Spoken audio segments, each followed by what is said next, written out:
What does our movement mean? This weekend, you will attend workshops, hear talks, see films, and learn about organizations that represent the wide breadth of efforts taking place under the banner of the animal rights movement. You will hear about working to spread veganism, efforts to enact and enforce laws that protect animals, and campaigns to stop specific abuses. You will learn how to use certain tools in your activism, from social media to storytelling to virtual reality, and you will have opportunities to debate the best strategies for making change. You will meet other compassionate and passionate people who are deeply committed to improving the world for animals. You will undoubtedly walk away inspired. As you go about your days at this conference, keep this question in mind. What does our movement mean? To an outsider, to our society, what does it even mean that there is an animal rights movement? Does it mean that animals should suffer less before they become food? That some of the worst confinement, mutilations, and violations of animal cruelty laws should be stamped out? Does our movement mean that certain uses of animals, like imprisoning them in theme parks and circuses, are simply beyond the pale? Does the existence of an animal rights movement mean there should be more vegan options, more vegan products, more vegans? Because another thing you will hear about this weekend is that we are making progress in these areas.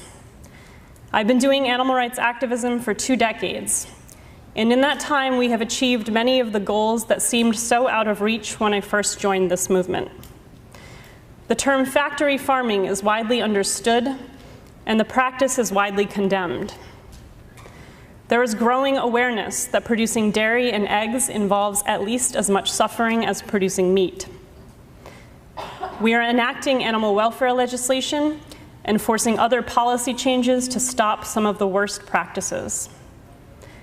We are seeing the increasing recognition of the liberty interests of so-called higher animals and widespread public opinion that has decimated the attendance and profits at SeaWorld and forced Ringling Brothers to retire elephants and then close up shop entirely.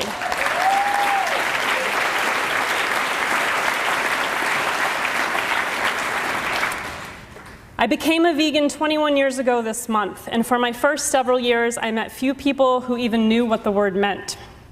Now the diet is widely known, and vegan food is widely, though not sufficiently or equitably, available.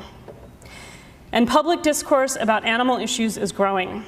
They are being discussed in prominent publications by so-called thought leaders, and academic animal studies programs are spreading. It is not enough. These accomplishments are notable. They deserve applause. They have come about through the extremely hard work, the tirelessness, the blood, sweat, and tears of people who are ferociously dedicated. Believe me, I understand the sacrifices we make to achieve even the smallest gains for animals. Still, it is not enough, because it rests upon a flawed foundation. We have yet to make the meaning of the animal rights movement a challenge to the use of species to deny rights, inflict violence, and cause suffering. We have yet to make the animal rights movement an anti-speciesism movement. Every social movement contains a variety of meanings. It pursues numerous goals and has internal disagreements. But if we look at movements for equality and justice that have been organizing longer than we have, movements that are still fighting, but which have made more progress than us, we see that they rest upon a firm foundation. That whatever illegitimate characteristic has historically been used to treat one group as less than another, it will no longer fly. A movement for racial justice has many goals, and seemingly countless manifestations of racism against which to fight. But at bottom, its very existence means that race is not a legitimate basis for treating individuals and groups differently. A movement against sexism and for gender justice challenges our society in a variety of practical and theoretical ways. But most fundamentally, the meaning of such a movement is that sex and gender are not legitimate bases for treating people unequally. A disability rights movement seeks many concrete changes, but ultimately it means that no one should be treated as less than anyone else because of what abilities they do or do not possess. These movements are not similar in all respects to the animal rights movement, nor to each other. There are many relevant differences. But I think they have at least this much in common, that in order to be effective in the long run, the primary message they consistently deliver is that people ought to be treated equally, independent of their membership in different groups.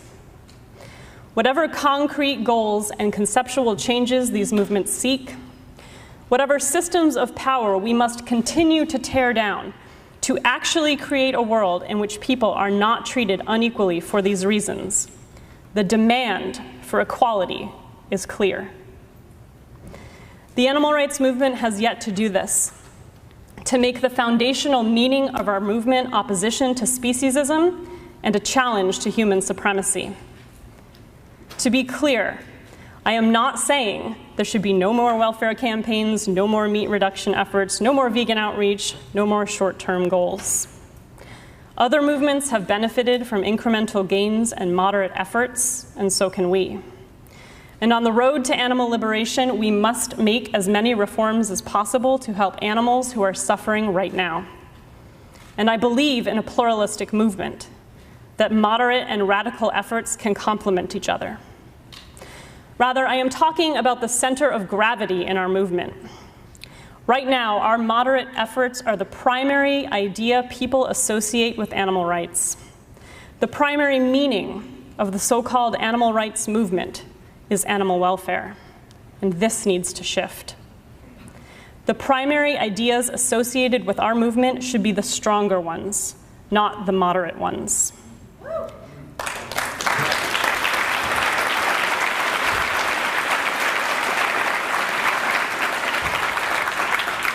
This is the only way to get at the root of the problem. Speciesism is the operating principle at the bottom of exploitation and violence against animals. And the fact that speciesism is deemed legitimate is the reason for the extent of that exploitation and violence. It is because you are not human that we can eat you. It is because you are not human that we can turn you into shoes and belts and coats. It is because you are not human that we can lock you in a cage, pump you full of chemicals, and kill you to test things like coffee sweeteners and detergents and drugs to stop compulsive shopping. It is because you are not human that we can kidnap you from your home, tear you from your family, and force you to perform for our entertainment. I could go on.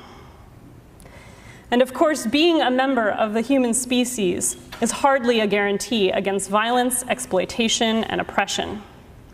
Declaring that certain differences may not be used to deny rights does not make it so.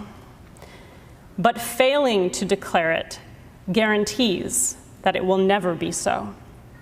Until we vocally, prominently, and unflinchingly demand an end to speciesism, we are just trimming branches. We have not yet attacked the roots of the poisoned tree. Some will argue the opposite, that in fact the things we have accomplished came about because we have avoided showing our true hand, because we have moderated our demands and joined forces with those who would never entertain the idea that speciesism is wrong, but who will support an end to battery cages. My critics will point out how far we have come in 20, 10, even 5 years. They will remind me how back then we could not have imagined achieving things we have now done. And they will say again that we have done it without invoking controversial ideas like speciesism, without using uncomfortable terms like human supremacy. Don't get me wrong, I was there too. Back in my college days, back when I was running the Shack campaign, I could not have imagined entire states banning extreme confinement in animal agriculture. I would have been floored by a New York Times columnist noticing a, quote, broadening, deepening concern about animals that is no longer sufficiently captured by the phrase animal welfare, and his declaring that, quote, an era of what might be called animal dignity is upon us. I could not have fathomed the idea that the circus I protested for years, which had arrived in town marching its elephants through the streets of my city, would close up shop because the idea of forcing majestic animals to perform in a circus was no longer profitable. And don't get me wrong, we should be very, very proud. But we must never let what we have achieved limit what we think we can achieve.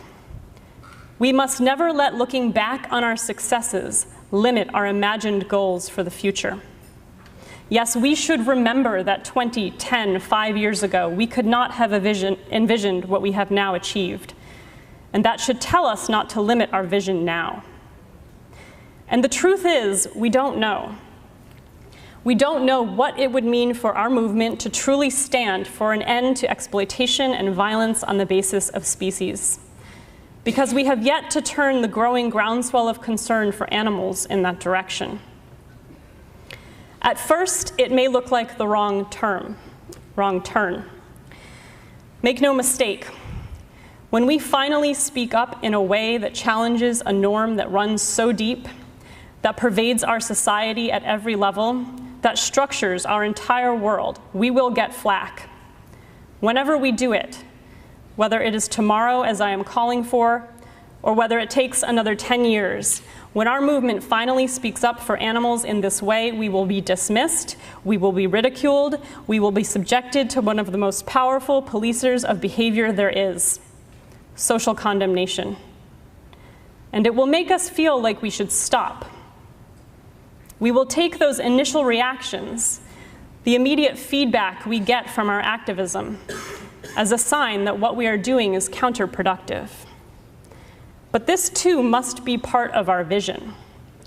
We must be able to see beyond the initial reactions of those who have never questioned the things we are raising questions about. We must see past the abandonment by powerful interests who claim to be our allies. We must be able to see even beyond dismissal and ridicule by our fellow animal activists who will be so unsettled by how firmly we stand up for animals. They will want to temper our activism even more than our opponents. I attended a Super Bowl party this year. As we were watching the game, a fellow partygoer joked, "What if animal rights activists ran out onto the field?" This person, who has done animal rights activism for decades, who has been arrested and convicted and jailed for it, who had their home raided by the FBI, has faced civil suits and faced down grand juries, was making fun of our fellow activists who have disrupted sporting events in the name of animal rights.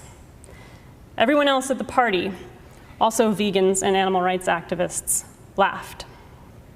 But I know, if people had rushed the field to condemn Donald Trump's xenophobic and unconstitutional travel ban, if they had disrupted the Super Bowl to demand an end to police violence, if they had done it to oppose pipelines that violate treaties, destroy sacred land, and pollute our planet, my fellow Super Bowl partiers, my fellow animal rights activists would not have laughed. They would have rightly cheered on those people who interrupted while the whole world was watching, demanded attention to these issues and an end to oppression and violence. But when it comes to animals, it looks weird even to us. We feel ashamed by those who will do for animals what it seems admirable to do for humans. In our heads, we know that oppression and violence against animals is no less an emergency, no less deserving of forcing the issue into everyone's attention and onto everyone's TV screen. And yet our stomachs flip.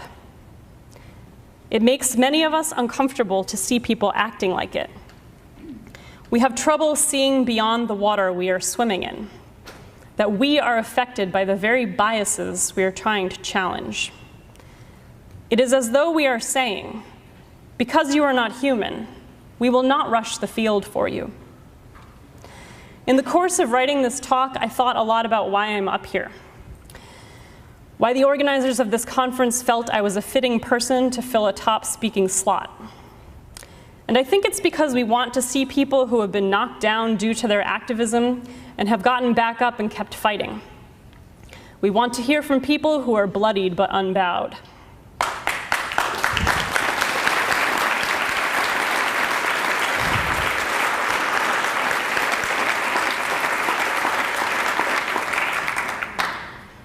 As much as you need to see me up here, still fighting after prison, I need to see you out there in the world, demanding an end to speciesism and supporting one another in doing so.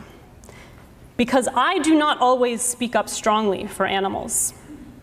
I stood up here a few years ago and told this entire conference how I had gotten up from a dinner table and turned my back on my family rather than eat with them while they were eating animals. I told you that walking away from them was harder than walking into prison. And I will tell you now that it is still hard, and I do not always succeed. I work at the Center for Constitutional Rights, where we do what I believe is some of the most important human rights and social justice litigation there is. I've been at CCR for 6 years, and that entire time I have struggled to urge CCR to consider whether animal rights is part of our broader struggle for justice. My dear friend and colleague, Rachel Mirapol, who is in the audience tonight, will remind me that we have made substantial gains. That while CCR may not yet have confronted the fundamental issue of animal liberation, we have, for example, enacted a vegan policy for all of the food that CCR provides and pays for. Yeah.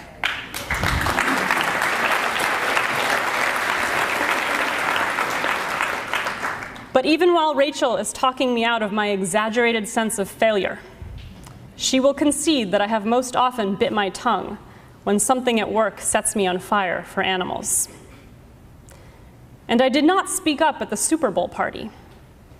I did not say to my friends what I am saying now, that if we think there are different standards of protest for humans and non-humans, then we ourselves have yet to escape the very ideas we are challenging. But I thought about it, and it has nagged at me. There were many things that were hard about prison. One thing that was not hard was standing behind my actions, feeling proud of having stood up for what I believed in. And that is because of the overwhelming support I received. For doing what, quite frankly, was a hell of a lot crazier and more foolish than rushing a football field with a banner about animal rights, my peers celebrated me. Let me assure you, what I'm suggesting we all need to do for animals is much harder than going to prison. To stand up and stand strong even when few will celebrate you, and many will scorn you. It is one of the hardest things in the world to be virtually alone in saying that something almost everyone else believes is wrong. It can be harder to stand up to your peers, to people you admire and respect, than it is to stand up to evil corporations and governments. And it can be next to impossible to do it alone. When you are out there in the world and not sitting in a room with hundreds of people, feeding off our shared energy. We must support the heretics, those who are ridiculed for most firmly proclaiming our shared beliefs. We must help them tap into the feeling in the room tonight, even when they are virtually alone. And we must join them, though I have often been too afraid to speak up at CCR. Though my conflicting desires have sometimes kept me sitting at a meaty dinner table. Though I stayed silent in the presence of a friend's Super Bowl mocking, I will also say this. Anytime I have had just one other person willing to speak up or walk away with me, I have found the strength to do it. If we do what needs to be done to make the very existence of our movement a challenge to speciesism, we will be called silly, we will be dismissed, we will be condemned. At first. But the only way out of that is through it. We can only challenge what is normalized by normalizing the challenge to it.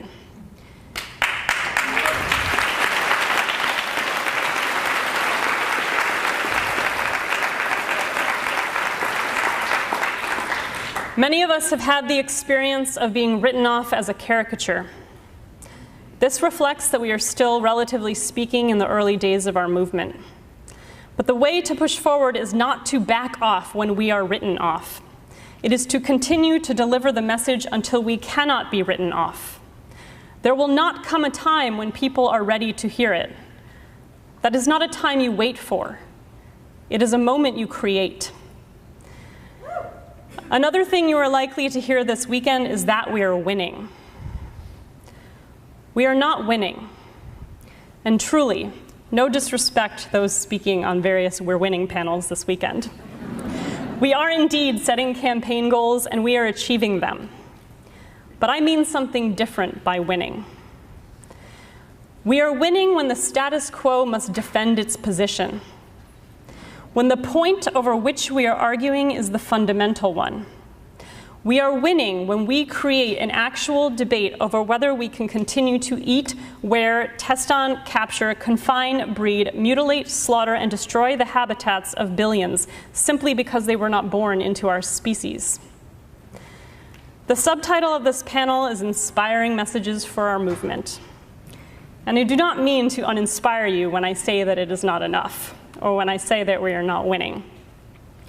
But I would rather inspire you by what we can do than by what we have done. And I believe we can win. Our moral position is strong. The dominant ideas about animals are not dominant because they are right. They are dominant because they have never faced a true challenge. Those who believe these ideas have never actually had to defend them. If we force this debate, we will win it.